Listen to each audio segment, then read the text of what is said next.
Students, welcome back to the class. I hope all are doing well. We know that we are facing different types of challenges these days. But let's make ourselves so stronger mentally and as well as physically so that we can face any type of challenges. With this good note, let's begin our class today. In today's class, we are going to discuss about another group of living organism, that is the kingdom fungi. What are fungi? Fungi are achlorophyllous, heterotrophic, spore-forming, non-vascular and eukaryotic organisms. Now let's try to understand what does all these words mean. First thing, the fungi, they are placed in a different kingdom because they are achlorophyllous. That means they do not have the green pigment which is known as chlorophyll. Though they are plant-like, but as they do not possess the chlorophyll pigment, they are called as achlorophyllous. Heterotrophic, it means that they cannot prepare their own food. Spore forming, that means that they have the reproduction process by the formation of some asexual structures which are called the spores. Moreover, they are non-vascular. As from the diagram you have seen that they are quite similar to that of plants, some simple plants, but they are non-vascular. That means they do not have any xylem and phloem.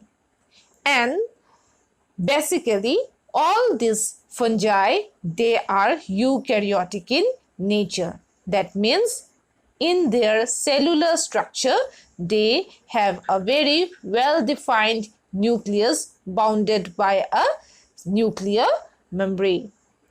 Now, let's discuss about the general characteristics of these fungi. Fungi are generally cosmopolitan in their habitat. So you can see in the video that they are present in every possible habitat wherever they find the organic material. They are present in cold condition as well as in hot conditions.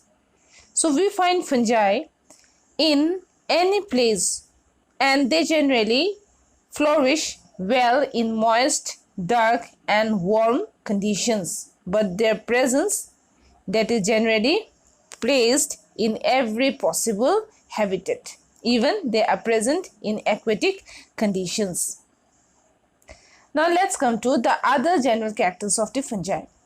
First thing is the body structure of fungi.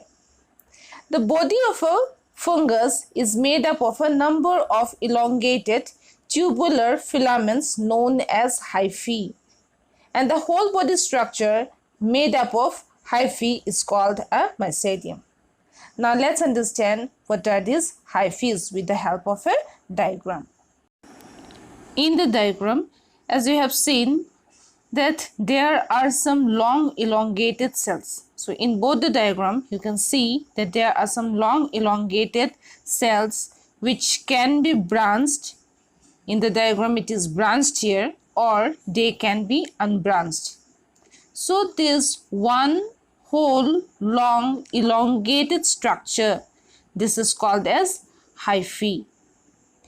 Hyphae, they are nothing but an elongated cell. Now, this hyphae, they are generally in aggregated form. And when they are in aggregated form, they looks this way.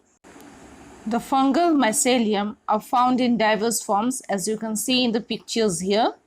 Some may be branched and some may be unbranched. And the more aggregated forms, they have a more complex structural organization of the hyphae. So in this, what we have found out that the simpler cells which are filamentous in nature, they are called as hyphae, and the fungal body that it generally lives in groups, and this whole mass of hyphae is known as mycelium. Now let's come to another important character of a fungal hyphae, that is the presence and absence of septa. What are septa? Septa are cross walls in between a fungal cell or hyphae. You can see two diagrams in the picture. One where there are some cross walls in between the elongated cell, and in the other you don't find any cross walls. In case of the first diagram, that is called as the septate hyphae. That means when the elongated cell structure of a fungal body or hyphae consists of cross walls, which is the ingrowth of the cell membrane, that is called as septate hyphae. And when there is no cross walls in between the elongated cell structure of a fungal body, it is called as aseptate hyphae. So hyphae can be of two types, that is septate hyphae and aseptate hyphae. Now this aseptate hyphae is also called as cenocytic. That means that if the whole mycelium is without any septa, that means the cross wall, it is called as cenocytic mycelium. And in case of a cenocytic mycelium, as there is no septa or cross walls between the elongated cells, they are generally multinucleated. That means they bears many nucleus in the elongated cell. So this condition is called as multinucleated condition. So what we have known now, that the septate hyphae, they generally bears only one nucleus, and we can call them to be the multicellular structure. And in case of an aseptate hyphae, they may bear many nuclei or nucleus. So in that condition, they will be multinucleated structure. Now let's come to the next point, that is the hyphal cell wall contains chitin or fungal cellulose. That means the hyphae or the fungal cell, it possesses a cell wall, and that cell wall, it is made up of a polysaccharide or carbohydrate, which is called as chitin, and this chitin is also called as fungal cellulose. Now let's come to the next general characteristic, that is the reserve food material in case of fungi is in the form of glycogen and oils. So glycogen, that is also another form of carbohydrate, and various oil reserves are also found in case of a fungal cell. Then the next important point is reproduction takes place by sexual reproduction and asexual reproduction. So this we are going to discuss broadly. Now let's at first discuss about the mode of nutrition. So mode of nutrition, it is heterotrophic, that is either it is by saprophytic or it is by parasitic mode of nutrition. Whenever we say heterotrophic, it means that the fungal body, it cannot prepare their own food, as they do not possess the chlorophyll pigment. So they are unable to synthesize their own food as the other plants does. And they obtain their nutrition from the external sources by the process of extracellular digestion, by secreting some enzymes or chemicals. They does the extracellular digestion in the form of saprophytic or parasitic nutrition. Now what is saprophytic nutrition? When a fungi derives its food from dead and decaying organic matter such as bread, leather, or any kind of clothes, vegetables, animal dung, or from dead logs, etc., then it is called as saprophytic nutrition. We can see many saprophytes around us, such as some of the saprophytic fungi are mushrooms that we commonly called as. Then comes the parasitic mode of nutrition. Parasitic mode of nutrition, it is on the relationship of a fungus with a living host, from where they extract their nutrition directly from the host, and as a result it harms the host body. This form of nutrition, it is called as parasitic form of nutrition. Likely to the saprophytic mode of nutrition, they also appears to be in symbiotic forms. Symbiotic, that means they have a close association or a mutual association with some other organisms such as algae.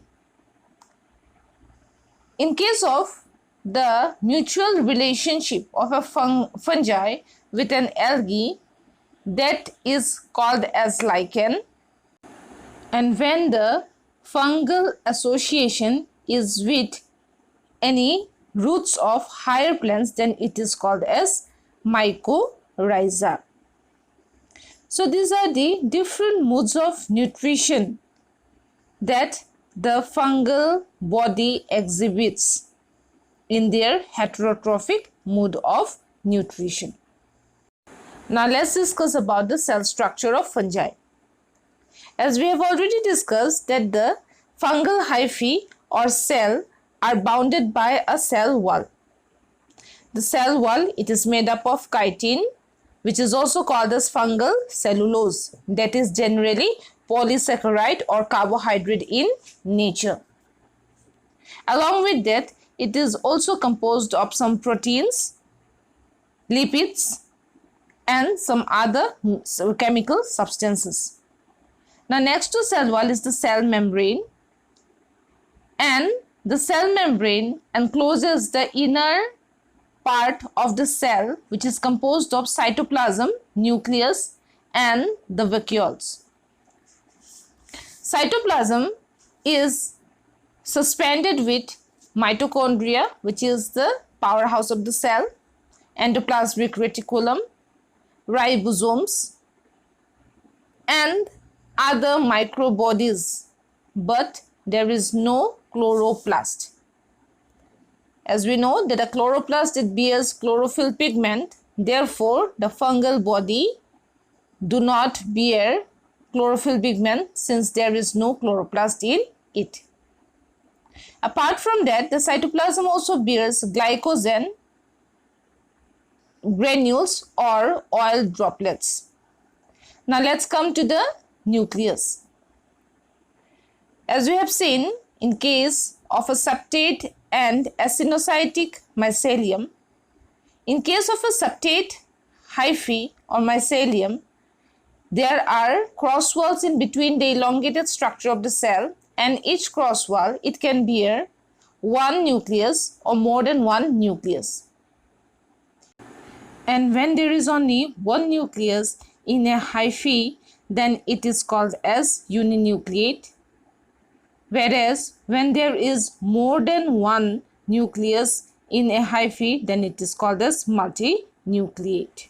This septa in the hyphae, it is the elongation of the plasma membrane or the cell membrane, and this elongation, it forms a cross walls in between the cell, which is called as the septa, and in that we got two types of hyphae, that is the septate hyphae or mycelium and the aseptate hyphae or mycelium.